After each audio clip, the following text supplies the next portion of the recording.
Hey guys, I hope you're doing well as always. In this video I have a story from South Korea.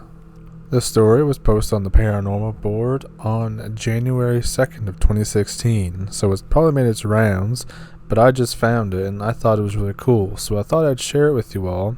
The one thing I will say is that it does have some Korean words in it, so I will try and say them, but I can guarantee you that I'm not going to say it right. But anyways, that aside, hope you pull up a stump with me and we can jump into all this stuff, and thank you for watching. So I'm of German descent and my parents moved to Korea before I was born. And because of my dad always going on business trips and just general parental conflict, my parents' Korean friend's family pretty much raised me as their own. My new family was crazy superstitious, which is weird because most of the country believes in Christianity. So I lived way in the mountains with this Korean family for most of my childhood, and then I moved to the city around high school age. I honestly didn't even consider all this to be creepy, as it was just part of life to me. Recently I moved to the US, and whenever I mention stuff that happened in my childhood, my new friends completely lose it.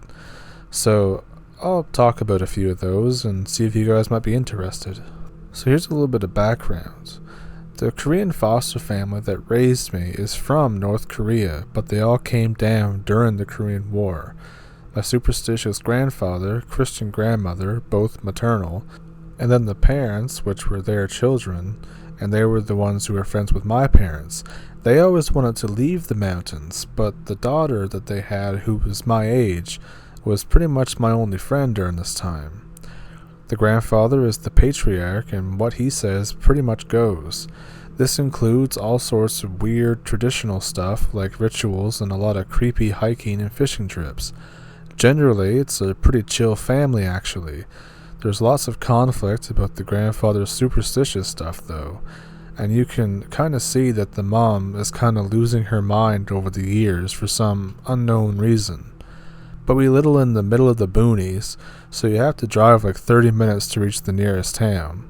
So this first story is about a ritual that we used to do a few times a year. Apparently there are families in the city that also perform it, but none of my other Korean friends have gone through quite what I used to.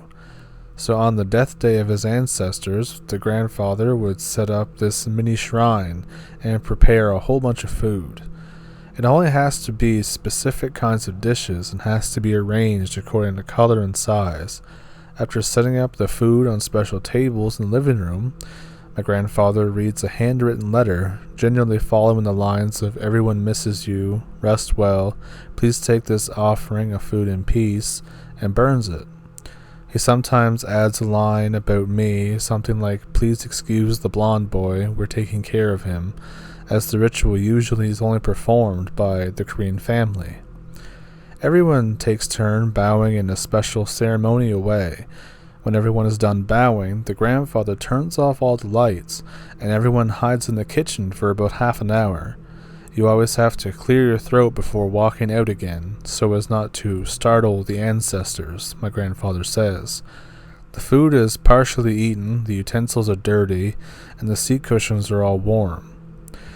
This one time, when I was about 6 years old, the mother got tired of making specific dishes. They're very time-consuming since they take up a whole day, if not more, and replaced them with something easier. The grandfather flies into a rage, but we don't have time to redo everything. He says, "Do you realize what you've done?" We finish bowing and hide inside the kitchen. We hear rattling and banging from the living room. The kids are really scared, so me and the daughter hold on to the grandfather while he swears under his breath. An hour later, the noise stops. Grandfather clears his throat, goes outside and turns on the light. The dishes are all overturned, the candles are out. Something that looks like either dried blood or watery fecal matter, I don't remember, seems to be strewn about the shrine. The mother always made the correct dishes from then on. This next one is about nine-tailed foxes, and man, these bastards are creepy. The media portrays them as these cutesy little things, but it's definitely not the case. So I was 13, and as you can imagine, growing up in the mountains, I was going through puberty, but I didn't have anything to help me along, so I had to discover how to take care of myself on my own. So one day I go into the mountains with the daughter of the family, we'll call her Jin, to find some mushrooms. We bring one of the family Jindo dogs with us just to be safe. Those guys are protective as hell. So we're having a good time and just screwing around when Ogu, the Jindu, starts to bark like crazy. We see a teenage-looking girl just kinda standing there. She's wearing old-fashioned clothes, but since this is a very rural area, I don't really think too much of it, to be honest. But we go over and say hi, and that we're glad that we found someone else around our age. The new girl says that her family moved into the empty plot about 15 minutes away. Ogu was still barking at her, but we brush it off as him just being protective. We hang out with her for a bit, and she keeps touching me, commenting on my hair and my eyes, saying that I'm exotic and cute. And I'm thinking, this is it, boys, I'm finally going to get laid. The sun starts going down, so we ask her if she wants to come over and have dinner with us. She says no, but you can come over to my place and see my room if you want. It's getting dark and my brother instincts kick in, so I tell the new girl I'll drop by later and take Jin home. And I feel like I just got cock-blocked, so I'm kinda mad as hell while going home. Later on, I tell the grandfather what happened, and he just says, "Idiot boy, the empty plot isn't for sale." He then tells us to take a Jindo whenever we go from then on. We meet her actually a few times later that week. She gets progressively more and more seductive. The dog barks at her, so we just go home. We just ran home and told grandfather what happened. A few days later, Ogu brings home a fox that he killed, and we never see the girl again. Basically, nine-tailed foxes, or komio, are shapeshifters that shapeshift into women whose corpses that they eat. They seduce and kill men, who then they eat the liver of. Once they eat 1,000 livers or something, they can turn into real humans, or something like that. I don't exactly remember how the story goes. So my grandfather would always say that there were two types of ghosts. There was the Uryang, which were just docile spirits, and Gishin, which were malicious spirits that usually want some kind of closure. So there was a small lake near where we lived, and my grandfather used to always tell me to take a white Jindo when any of us went to near the lake, as there was a Gishin that lived there. Gishin who live in bodies of water are called Mogishin, but there was also one called Chunya Gishin, which was a virgin that had been wronged in life. Occasionally, from far away, you can make out a youngish-looking woman who looks soaked as hell, just sitting on the dock. I always thought she looked kinda lonely and sad instead of angry. She didn't do much, but she kinda hissed almost like a cat and disappeared whenever she saw the white Jindo. His name was Jingu. So this one time, when I was about 9 years old or so, I got brave and I walked out to the lake. It's still pretty far away, but I can see the Gishin sitting on the dock again. Now, being the dumbass I am, I call out something like, "Lady, are you okay?" The Gishin gets up and starts walking toward me. When I say walking, it's more like a cross between a walk and a glide, kind of like when you stand still and look at someone going through one of those moving runways in an airport. Anyways, the Gishin keeps coming closer, and suddenly I realize that I do not have a white Jindo with me, and I'm at this point thinking, oh shit. The Gishin is close as hell now, and I can see that her facial features are all blacked out and kinda all melted together, like the ink mixing in water. I scream. She screams too, but stops when I stop, making a noise, and kind of studies me. She makes a weird gurgling noise like someone who is trying to laugh underwater. Your head is yellow. She walks and glides back to the dock. I run all the way back home, and I actually pee my pants on the way. The next day, my grandfather makes me bring some food as an offering to the lake, to thank the Gishin for not harming me. I like to think that it made her day. As a side note, I can't think of a rougher time than actually going somewhere and meeting like a real ghost, and it just roasts the shit out of you and then just takes off. So here's some info on the Jindos. It's Korea's national dog. It kind of looks like a Shiba Inu, but taller, leggier, and just a lot more brutal. It comes in 3 general colors: white, tan, and black. They're hardy little guys, and they're skinny as hell, but they can take your legs out like it's nothing. And they are protective as hell about territory. They're stubborn little lads, these are. You can't exactly train them like a Labrador to do cute tricks or sit for their food and not bite annoying children, but they will give their lives to protect you and your home.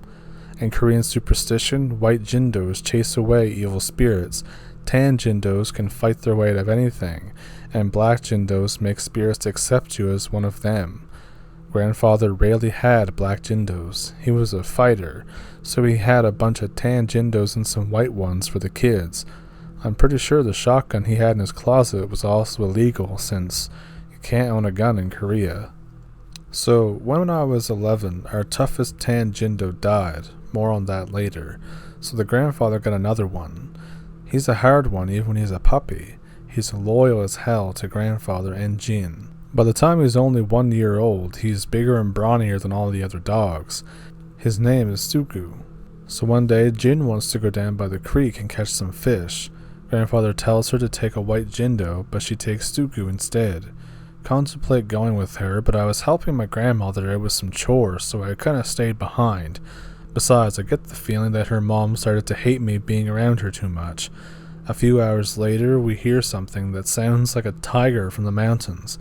I ask grandfather, as tigers are probably extinct in Korea, just what it is, and he says it might be a dukebai. Dukebai are pretty much Korean trolls. They don't mean any serious harm, but they're strong as hell and enjoy messing with people. Sometimes they'll unwittingly drive someone mad or even kill them by accident. The sun is starting to go down and Jin and Sugu aren't home yet. The grandfather starts getting worried. Sometime later we see Jin running home alone, screaming. She says that a human hand but clawed came out of the bushes. She ran home, but the last thing she saw was Sugu jumping into the bush to fight whatever was there. Her parents try to reason and say that it was probably just a lost person. The grandfather brushes it off. You two were raised in the city and know nothing. Why would a lost person be this far away from a town? Then we see something run towards the house from far away. It's Sugu. He has a leg in his mouth. It's like a human leg except bigger and covered in hair. It's gnawed through the thigh, but there's no blood, just this weird watery stuff splattered all over it and Sugu. The grandfather confirms it's a dukebai and throws out the leg in the mountains. We put out food for about a week as an apology to its clan, but they leave actual shit in our yard as a sort of FU for about a month afterwards.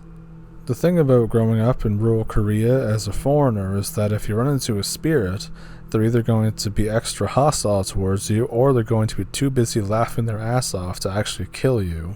The closest school was a half-hour away, so grandfather would drive me and Jin to school every morning. There were only 7 kids in our grade and only 3 graduated. The rest either died or moved to the city. The kids were pretty cruel and ganged up on me a lot, calling me names like, I can't say those on YouTube, so you'll have to just fill in the blanks yourself, and Yankee, which is weird because I was German. However, my grandfather thought school was just shit, so he let me skip school as long as I showed up for exams and passed them. When I was 10, he got me my very own white jindo, which I named Baku. Exploring the mountains and picking and eating mushrooms one day, I hear something rustle in the bushes, and Baku starts whimpering/cowering. A black, dog-like creature slinks out from the bushes. I freeze in my tracks as I wasn't sure if it was friendly or malicious, but Baku was clearly scared and pissing himself.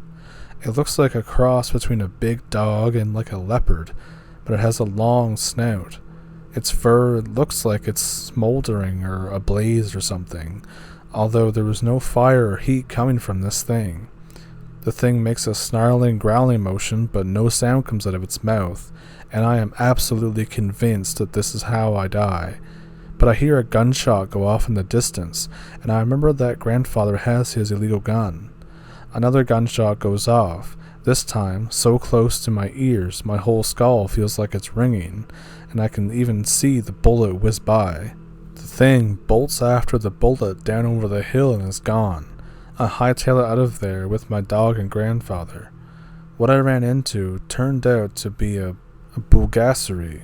They eat fire and metal and are highly hostile. Apparently this one had claimed the deep mountains as its home, and from then on we were forbidden to go that deep into the mountain. Another thing about Korean ghosts, both docile and malicious, is that they're very much like people. You can generally reason with them most of the time, trick them or scare them, and even make friends. Of course, usually you just want them to leave you alone, and the best thing you can do is start singing, although grandfather said this could potentially attract the trolls, or the dokabai. So when I was 14, I actually decided to go to school one day because why not? When school ends, I leave my book bag at the classroom and go out with Jin to throw out the trash. There's no janitors at school, so the kids have to help out with the work. I go to pick up the bag while Jin waits outside. The teacher is standing with her back to the door, just kinda staring at something on the wall. I say goodbye, but she doesn't respond. I start to get slightly nervous and ask her if she's okay. She turns around and, oh my god, she doesn't have a face. The Dalya Gishin are malicious spirits that act just like people but have no face, hence the name. Dalya means egg. From what I know, they usually leave you alone, as long as you don't point out the lack of face that they have or act disgusted. The thing acts just like the teacher, and it's just heading way too close to Uncanny Valley right now. I'm really creeped out, but I'm also kind of mad because I'm a moody teenager and I just want to go home at this point. It just starts talking, and even its voice sounds exactly like my teacher. Do you think I'm pretty? And I'm thinking, bitch, you don't even have a face. I don't want to piss these things off because Korean ghosts get vicious as hell when they're mad. If I say, yeah, you're pretty, it will say I'm lying because it clearly doesn't have a face. If I say, you're not pretty, it will say I'm disgusted by its lack of a face. I just want to go home and play with my dog and go fishing. I start singing the Korean national anthem really loudly. The thing starts screaming, sounding equally as angry. I hear the classroom door open and the screaming stops abruptly. What are you doing out there? It's the actual teacher. I run home and I bitch about Gishins with Jin. Things started really falling apart by my mid-teen years. I believe this was because the grandfather was getting old and weak, and it may have just been because I was really messed up emotionally, and whatever spirits were out there could sense it. So I was 16 and I was doing some chores around the yard when I hear of some very familiar voices. It's my mom and dad. I walk towards the voices and I'm kind of tearing up because I haven't seen them since I was like 4, and the only reason I remember them are phone calls that come every once a month. I'm angry but glad all the same. My parents are standing at the edge of my grandfather's property. It's us. Let's go home now. So many things I want to yell at them, but it's like I'm too choked up. Remember, grandfather didn't tell me that my parents were coming for me. I'm going to bring grandfather. Oh, but aren't you going to let your mother hug her own son? I notice something is just wrong about this, but I'm too emotionally shaken up. I start crying really hard and kind of just stand there. The dogs are barking like crazy. I can hear Jean calling me for dinner from around the house. My parents keep urging me to come over and give them a hug, go home, talk to them. Come on, son, it's going to be a long drive home. And I think, wait a second, then where's your car? They go quiet but soon they try to play it off as a joke. I keep asking where their car is. They get angry and start threatening me with punishments, saying I'm breaking my mother's heart, etc. I'm still sobbing and hyperventilating, and I'm just not sure what to do. Like, should I go to them or should I run back home? I think Jin noticed and told grandfather because he came out with a dog on a leash. The dog starts growling, and then this old leathery Korean man bellows out like a goddamn ox. Leave my grandson alone, you creatures. So my, quote, parents let out something like a cross between a bird screeching and an old door creaking, and then they disappear into the tall grass. For some reason, My grandfather never spoke of this ever again. I think it traumatized me a little bit because every time I think of it, I choke up a little. So here's the one about how our toughest dog died. Some relatives come and visit for the weekend. Jin's cousins come too. One guy is about 5 years older and the other guy is 2 years older than us. There's also a girl, but she just sits in the kitchen and does Bible study with my grandmother all day, so we just ignore her.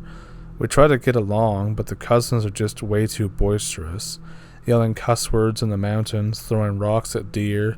Eventually, we just let them do their own thing. It turns out that while Jin, grandfather, and I went fishing, these guys went into the mountains and found a small family graveyard. Korean family graveyards are usually quite tiny, with 4 or 5 bodies buried at most, especially if you find one in rural areas. Anyways, these guys trashed the place, kicking down shrines and littering everywhere. They came home after they heard someone crying and got scared. The grandfather is seething but doesn't want to say anything because he doesn't expect the city kids to understand. For the next few days, we see angry ghosts at the edge of our property, hissing at our dogs, but not able to come any closer because of our white jindos. We leave offerings around the property, but they're just pissed as hell and won't stop trashing our vegetable gardens. Grandfather genuinely looks stumped. One day our most prized tan jindo disappears. We think he may be hunting something, but he doesn't come home for days. Eventually, we have to go and look for him. We find his body, ripped to shreds, strewn about the trashed graveyard. His intact head is in front of the damaged shrine. Grandfather quietly covers the dog's head with a towel and doesn't talk to us for days. He just smokes his pipe out on the patio and stares into the mountains. I still miss that dog. I always think that he sacrificed himself as an offering to save everyone else. In Korean mythology, magpies are harbingers of good luck and prosperity. It's said that if you hear a magpie calling in the morning, it means you'll have a friendly visitor later on in the day. I like to think magpies acted like a sort of guardian angel to me. So my room was on the 2nd floor of this house, and my window was right next to this persimmon tree that was in the garden. The magpies love persimmons, and there are always a bunch of them near the house. Grandfather and I make a habit of leaving them at the very top and picking from the tree so that the magpies can help themselves. This is just at the level of my window, so I guess the magpies kinda associated seeing my face with food and general good vibes. So I come home from school one day. For some reason I'm really tired as hell, so I decide to take a nap. The magpies won't stop cawing though. Some even bang and peck at the window. Like the dumbass I am, I yell, "Shut up, birds," and try to sleep, but they're so loud. Swearing, I get up and storm out of the room to sleep somewhere else. As I turn to close the door, I catch a glimpse of something stuck to the ceiling. It's a ghost. As I stare, its head turns toward me and gives me the ugliest look. But before it can react to me leaving the room, the magpies start cawing and banging at the window, and it turns its attention back to the birds. I run out and alert my grandfather. Guy grabs a pot and a pan and runs up to my room, flings open the door and starts banging the pot while yelling, "Get the F out." The ghost hisses and slithers into the cracks in the wall. We knew someone died in the house before we moved in. We just didn't know that the guy had hanged himself right in my room. We gave out an offering that night and I sleep on the couch. The next morning the offering is gone, and we don't see that ghost again for a good 3 months. Whenever the ghost appears again, the magpies do their squawk and I fetch grandfather. Feels pretty good having a personal army of magpies. So this is the last story I'll leave you with today. When I was 17, I kinda started having a thing for Jin, but we don't show it because A, it feels weird, and B, her mother is completely off the hook at this point and would kill us both. One day, grandfather goes to tend to his berry patches and doesn't return. We look for him a few hours later and find him on the ground, looking peaceful and composed as hell.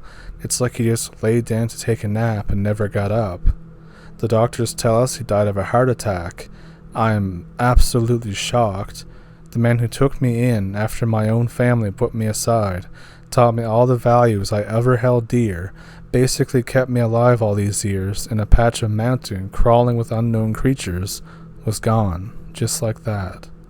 Jin is also inconsolable, and we spend a lot of time sitting out by my grandfather's favorite fishing spot, just not saying anything, just sitting there with the quiet. We bury him in a private plot.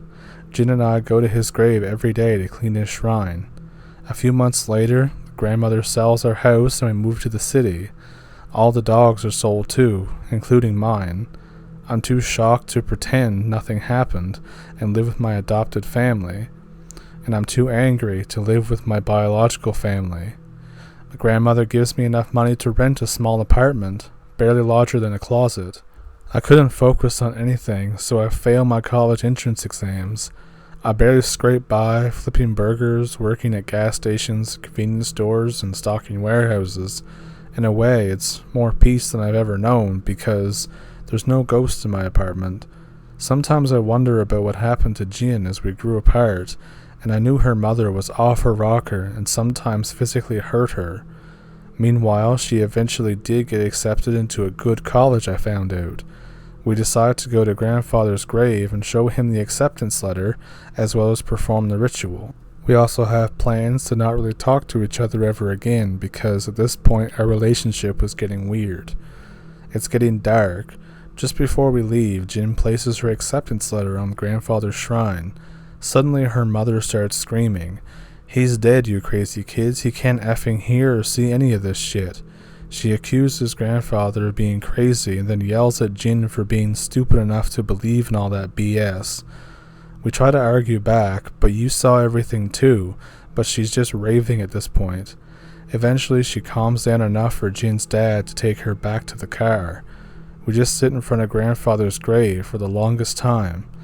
When we eventually get up and finally head back, I swear I can see this bluish flame-looking thing flickering above the grave. Weeks pass, getting paid just enough to get by and trying to forget everything that ever happened in my childhood. One night I hear incessant tapping on my window, almost like how the magpies used to tap. Wait, I live in a basement. There's no window. I feel a deep, shuddering cold feeling in my guts.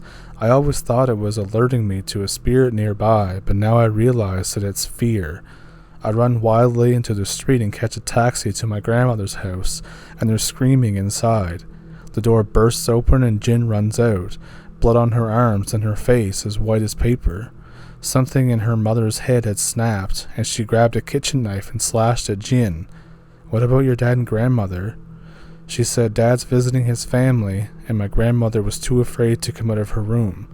Jin swears up and down that just as her mother was about to seriously stab her, a blue flame flickered out of nowhere and lit her skirt on fire.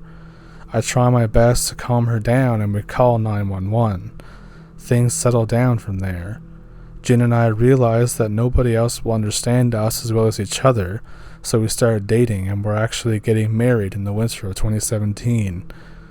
Her mother is diagnosed with severe schizophrenia, and our grandmother goes to live with Jin's aunt. Thanks, Grandpa. And thanks for hanging on with me for this wild ride. A lot of these stories are disjointed, and this is my first time actually thinking back on them and putting them down. So, what'd you think about that? I really enjoyed it myself, and my voice is starting to kind of give out here now. It might not come up on the microphone, but I can definitely hear it. So I hope you enjoyed it. I know I really did. If you want to subscribe to my Patreon, you can. I try and do a stream every Friday, like a little stream that's usually the same length as a video. Just talk about sightings and other theories and stuff like that.